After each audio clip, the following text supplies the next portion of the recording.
On est au centre Le Montmartre à Québec. Je suis entourée d'affiches qui portent le mot « paix » en plusieurs langues. Il y a des très belles bougies. Pourquoi? Parce qu'on vient d'assister ici à une rencontre interreligieuse de prière pour la paix. C'était vraiment très beau. Ça a été organisé dans le cadre des fêtes du 350e anniversaire du diocèse de Québec. On a invité des groupes religieux de partout dans la région. Allons à la rencontre de ces personnes qui ont participé pour voir comment ils ont trouvé leur expérience. Pourquoi avoir participé à ce comité organisateur et à cet événement? J'ai un principe. Là où il y a le bien, moi, je lui cours après. Or, cet exercice qui est né du 350e, c'est un bien pour la communauté. Donc, j'ai dit, je donnerai de mon temps ce qu'il faut pour pouvoir contribuer un tant soit peu à la réussite, mais surtout à la transmission d'un message qui est d'abord un message d'amitié et de paix. Parce qu'il faut toujours commencer chez soi. Donc, pour commencer chez soi, il faut s'entreconnaître. Donc, c'est une façon d'accélérer l'entreconnaissance entre nous, ici, avec les Juifs, avec les bouddhites, les Baha'is, les musulmans, les catholiques, les anglicans. Et ça s'élargit. Et ça nous rend très, très heureux pour qu'on puisse être des ambassadeurs pour parler de la paix ailleurs. Parce que si on ne la fait pas ici, on ne peut pas être des exemples pour parler de la paix ailleurs.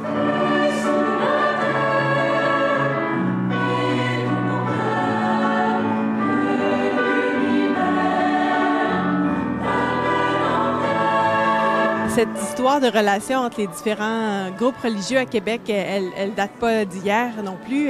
Comment vous pourriez nous décrire ce cheminement qu'on fait ensemble ces années-ci? C'est-à-dire, en fêtant le 350e de notre diocèse, on remonte à loin. Nous avons été accueillis ici par des frères et sœurs autochtones qui étaient complètement d'une autre spiritualité, d'une autre façon d'être en relation avec la création et avec leur Dieu. Et déjà là, c'était de l'interreligieux.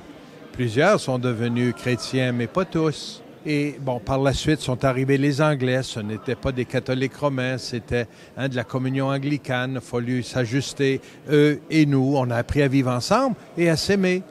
Différents. De belles relations existaient dès le point de départ. Et pourtant, lorsque les Anglais sont arrivés au pays, c'était pas nécessairement très facile. Mais on a appris à rebâtir des liens. Et ensuite, avec l'immigration qui vient de partout dans le monde, notre pays, heureusement, était un pays accueillant. On était accueillis, on en accueille d'autres. Et là, on découvre la grande variété, diversité des expressions de foi. Et on apprend à découvrir, à respecter et voir qu'on est des frères et des sœurs. Tous créés à l'image, la ressemblance de Dieu. Alors ça, tranquillement, on évolue. Je trouve que notre peuple québécois, en tout cas de ce que je vois dans notre diocèse, avance. Il y a des résistances, il y a encore des traces de ceci et de cela, mais on avance.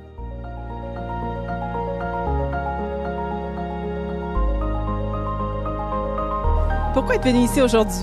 Bien évidemment, ça fait plusieurs années que j'œuvre dans le Vivre Ensemble et quand Pierre Lefebvre m'a parlé de ce projet-là et j'ai reçu l'invitation, eh bien c'est sûr que j'allais être ici. C'est tellement important de voir ce rassemblement, peu importe la foi, qu'on est humain d'abord et avant tout. Et donc c'est certain que je voulais être ici pour célébrer avec tout le monde. Et comment vous pensez que les groupes religieux peuvent contribuer au Vivre Ensemble concrètement?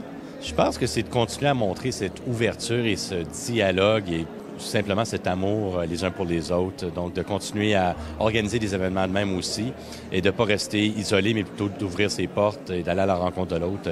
Je pense que c'est un exemple vraiment, vraiment puissant et important. Pourquoi avoir accepté l'invitation de participer aujourd'hui? Bien, en fait, pour nous, dans la communauté bouddhiste, dans tous les enseignements de Bouddha, ce qu'on vise à faire, c'est développer la paix dans notre propre esprit pour pouvoir avoir la paix dans le monde. Donc, quand on se fait inviter à un événement pour la paix dans le monde, ben c'est facile de dire oui. Oui. Et puis, quel message vous avez souhaité partager aujourd'hui à travers les textes que vous avez choisis? Justement, je pense que ce texte-là, qui s'appelle « Les prières pour la paix dans le monde », nous amène à voir notre propre responsabilité pour qu'il y ait la paix à l'extérieur. Il faut que nous, on fasse des actions. Et comme je l'ai lu, la meilleure action qu'on peut faire, c'est d'apprendre à chérir les autres, c'est-à-dire à les aimer et s'entraîner à chérir les autres, développer notre amour et aussi notre compassion. ben c'est définitivement ce qui va faire qu'on va avoir des relations harmonieuses avec les autres et qu'éventuellement, on va pouvoir faire la paix et l'expérience de la paix dans le monde.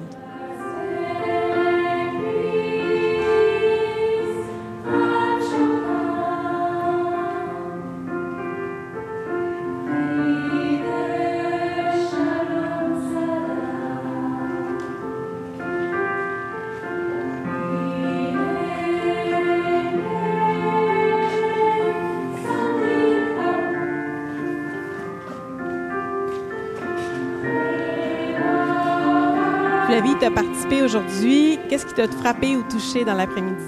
Moi, c'est le fait qu'il y ait toutes les religions qui soient là, puis que tout le monde ait du fun, alors que d'habitude, c'est pas tout le temps toutes les religions qui s'entendent bien, voilà. Puis j'ai trouvé ça vraiment, c'était magique pour moi, là, vraiment, c'est ça. Est-ce que ça te donne confiance en l'avenir? Ouais, vraiment, parce que, tu sais, ça m'inquiète vraiment ce qui se passe dans le monde en ce moment. Puis là, tu sais, le fait que, tu sais, tout le monde, se réunissait aujourd'hui, puis ils voulaient tous que, tu sais, il y ait la paix dans le monde. Alors, ça me redonne courage, voilà. Merci!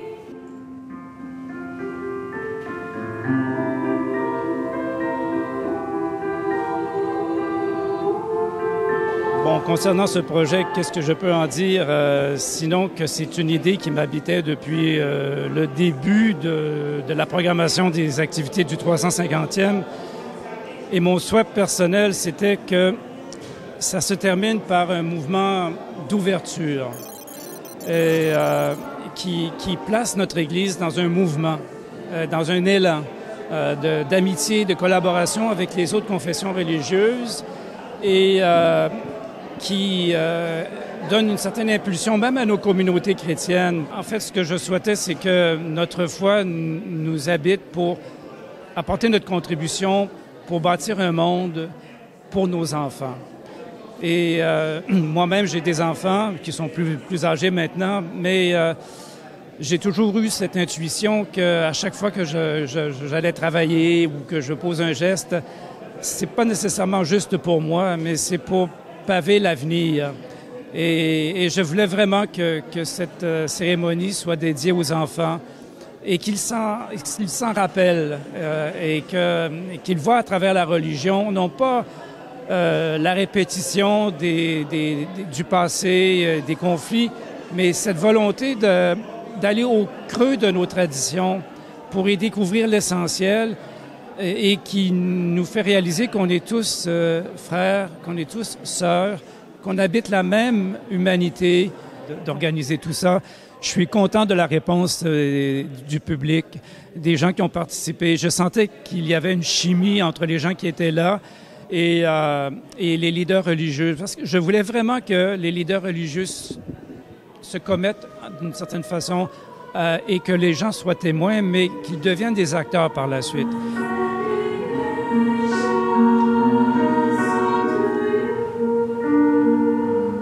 Anne, c'est un événement un peu particulier qui sort des normes là, auxquelles on a participé aujourd'hui. Qu'est-ce que tu as pensé de cet événement-là?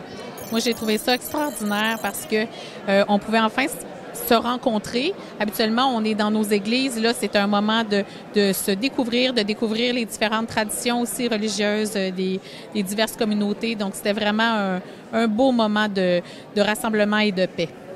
Et à mon avis et à l'avis de tout le monde, je pense que la contribution du Cœur Ad Vitam aujourd'hui a fait vraiment, c'est très, très bien intégré là, dans l'événement. Comment tu décrirais la participation d'Ad Vitam aujourd'hui?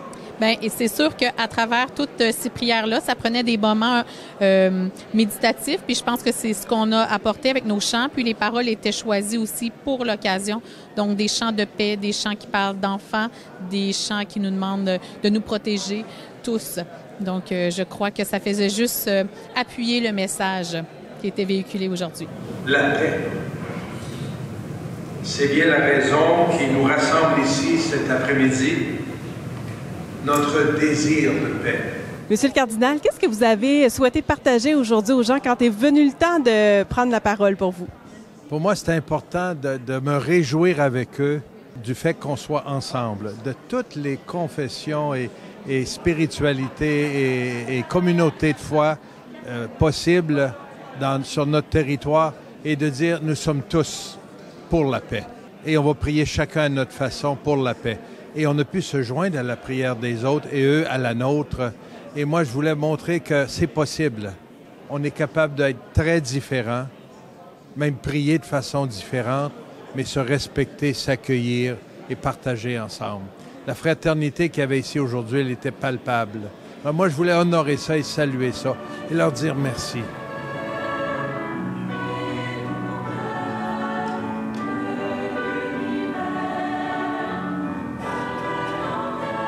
Je me trouve à côté de cette œuvre d'art qui a été dévoilée à la fin de la rencontre interreligieuse, une œuvre de l'artiste Marc Fugère qui porte le nom de « Dialogue ».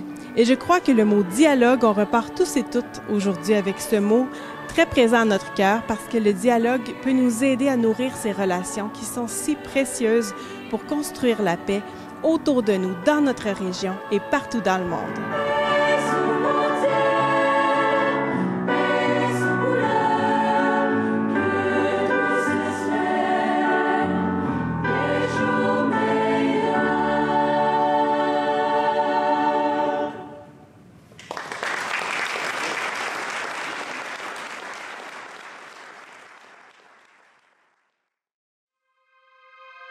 Thank you.